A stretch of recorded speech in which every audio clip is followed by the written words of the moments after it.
आपका यूनिक प्रज्ञान यूट्यूब परिवार में मैं प्रज्ञान सर हार्दिक स्वागत करता हूं, वंदन करता हूं, अभिनंदन करता हूं। प्यारे साथियों, सुबह के 5 बज चुके हैं और जिस प्रश्नोत्तरी 50 का आपको बेसब्री से रहता है इंतजार, वह प्रश्नोत्तरी 50 लेकर के आपके बीच उपस्थित हूं। और प्यारे साथियों, प्रश्नोत्तरी 50 का मुख्य उद्देश्य है आपके अध्ययन का आपको रिवीजन कराना, और इस रिवीजन श्रृंखला से जुड़ने के लिए आपको वीडियो को लाइक और शेयर कर देना है। चैनल पर पहली बार होंगे तो चैनल को सब्सक्राइब कर लेना है। और मुझे आशा ही नहीं पूर्ण विश्वास है कि अगर आप इस रिवीजन श्रृंखला से जुड़ते हैं तो आपकी तैयारी में काफी सुधारात्मक परिणाम देखने को मिलेंगे। तो साथियों, आज की इस पाठचर्या को प्रारंभ करने से पूर्व देखेंगे आज का मॉर्निंग कोट्स। और जीवन की अधिकांश गलतियां जल्दबाजी में लिए गए फैसलों के कारण होती हैं, इसलिए सबसे पहले सोचें, विश्लेषण करें और फिर उस पर काम करें। तो इसी मॉर्निंग कोट्स के साथ प्रारंभ करेंगे शायद प्रश्नोत्तरी 50 और देखेंगे आज का पहला प्रश्न।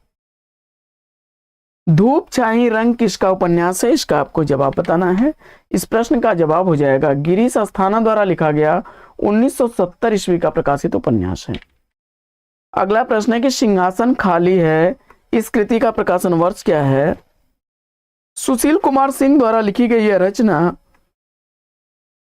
1974 ईस्वी की प्रकाशित रचना है। अगला प्रश्न है कि अवधी भाषा की कौन सी कृति प्रथम कृति मानी जाती है, यानी अवधी भाषा में लिखा गया वह कौन सा ग्रंथ है जो पहला ग्रंथ माना जाता है? तो जवाब हो जाएगा मुल्ला दाऊद द्वारा लिखा गया चंदायन या लोरकहा 1370 ईस्वी का रचना काल है।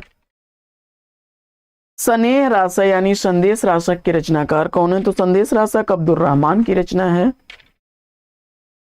आदिकाल को अपभ्रंश काल का नाम किसने दिया है? आदिकाल को अपभ्रंश काल की संज्ञा देने वाले हैं धीरेन्द्र वर्मा।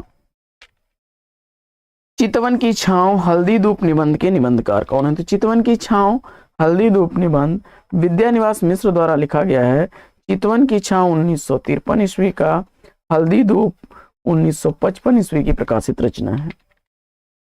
अगला प्रश्न है कि उर्वी जगदीश चंद्र माथुर के किस नाटक की पात्र है? तो उर्वी जगदीश चंद्र माथुर द्वारा लिखे गए पहला राजा नाटक की पात्र है। 1969 ईस्वी का प्रकाशन वर्ष है। अगला प्रश्न है कि गंगोली गांव का वर्णन किस उपन्यास में किया गया है? तो गंगोली गांव का वर्णन आधा गांव उपन्यास में किया गया है। राही मासूम रजा द्वारा लिखा गया है। 1966 ईस्वी उपन्यास का प्रकाशन वर्ष है। अगला प्रश्न है कि विजन उपन्यास का प्रकाशन वर्ष क्या है? तो विजन उपन्यास मैत्रेयी पुष्पा द्वारा लिखा गया 2002 ईस्वी का प्रकाशित उपन्यास है। अगला प्रश्न है कि ईश्वर की अध्यक्षता में किसकी काव्यकृति है? तो ईश्वर की अध्यक्षता में काव्यकृति लीलाधर जगुड़ी की है। अगला प्रश्न है कि मुड़ मुड़ कर देखता हूं किसकी आत्मकथा है? तो मुड़ मुड़ कर देखता हूं राजेंद्र यादव द्वारा लिखी गई 2001 ईस्वी की प्रकाशित आत्मकथा है। अगला प्रश्न है कि क्षणजीवी सपना नहीं कहानी संग्रह के लेखक कौन है? तो क्षणजीवी सपना नहीं कहानी संग्रह ज्ञान रंजन द्वारा लिखा गया है। क्षणजीवी 1977 ईस्वी का, सपना नहीं 1977 ईस्वी का प्रकाशित कहानी संग्रह है। जो मैंने जिया यादों का चिराग जलती हुई नदी, इन आत्मकथाओं की आत्मकथाकार कौन है? तो जवाब हो जाएगा कमलेश्वर द्वारा लिखी गई ये आत्मकथाएं क्रमशः जो मैंने जिया 1992 ईस्वी, यादों का चिराग 1997 ईस्वी और जलती हुई नदी 1999 ईस्वी की प्रकाशित आत्मकथा है। नेमिनाथ चौपाई के रचनाकार कौन है? तो नेमिनाथ चौपाई विनय चंद्र सूर्य की रचना है। अगला प्रश्न है कि उसके हिस्से की धूप उपन्यास के उपन्यासकार कौन है? तो उसके हिस्से की धूप उपन्यास मृदुला गर्ग द्वारा लिखी गई 1975 ईस्वी की प्रकाशित उपन्यास है। अगला प्रश्न है कि दशाश्वमेध नाटक के नाटककार कौन है? तो दशाश्वमेध नाटक लक्ष्मी नारायण मिश्र द्वारा लिखा गया 1950 ईस्वी का प्रकाशित नाटक है। अगला प्रश्न है कि कालिदास की लालित योजना आलोचनात्मक कृति के लेखक कौन है? तो कालिदास की लालित योजना आलोचनात्मक कृति आचार्य हजारी प्रसाद द्विवेदी जी द्वारा लिखी गई 1965 ईस्वी की प्रकाशित रचना है। अगला प्रश्न है कि अणिमा का प्रकाशन काल क्या है? अणिमा का प्रकाशन काल सूर्यकांत त्रिपाठी निराला द्वारा लिखी गई 1943 ईस्वी की प्रकाशित रचना है। अगला प्रश्न है कि नील देवी गीत रूपक का प्रकाशन वर्ष क्या है? नील देवी और गीत रूपक भारतेंदु हरिश्चंद्र द्वारा लिखी गई रचना है। 1881 ईस्वी का प्रकाशन वर्ष है। नीरजा काव्य संग्रह का प्रकाशन वर्ष क्या है? तो नीरजा काव्य संग्रह महादेवी वर्मा द्वारा लिखा गया 1935 ईस्वी का प्रकाशित काव्य संग्रह है। मेरी पत्नी और भेड़िया किसकी आत्मकथा है? तो मेरी पत्नी और भेड़िया आत्मकथा धर्मवीर भारती द्वारा लिखी गई, क्षमा करें, डॉक्टर धर्मवीर द्वारा लिखी गई 2009 ईस्वी की प्रकाशित रचना है। डॉक्टर धर्मवीर दलित विमर्श के लेखक हैं। अगला प्रश्न है कि हिंदी कोविद रत्नमाला इतिहास ग्रंथ के रचनाकार कौन है? तो हिंदी कोविद रत्नमाला इतिहास ग्रंथ श्याम सुंदर दास द्वारा लिखा गया, 2 भागों में प्रकाशित है। पहला भाग 1909 ईस्वी, दूसरा 1914 ईस्वी का है। अगला प्रश्न है कि माधवी मुआवजे नाटक के नाटककार कौन है? तो माधवी और मुआवजे नाटक क्रमशः माधवी 1985 ईस्वी का, मुआवजे 1993 ईस्वी का प्रकाशित भीष्म साहनी द्वारा लिखा गया नाटक है। अगला प्रश्न है कि जसहर चरियु महापुराण के रचनाकार कौन है? तो जसहर चरियु महापुराण पुष्पदंत की रचना है। अगला प्रश्न है कि पहुम चरियु की रचनाकार कौन है? तो पहुम चरियु के रचनाकार स्वयंभू हैं। अगला प्रश्न है कि पंजाबी और लहदा भाषाएं किस अपभ्रंश से विकसित भाषाएं हैं? तो पंजाबी और लहदा पैसाची अपभ्रंश से विकसित भाषाएं हैं।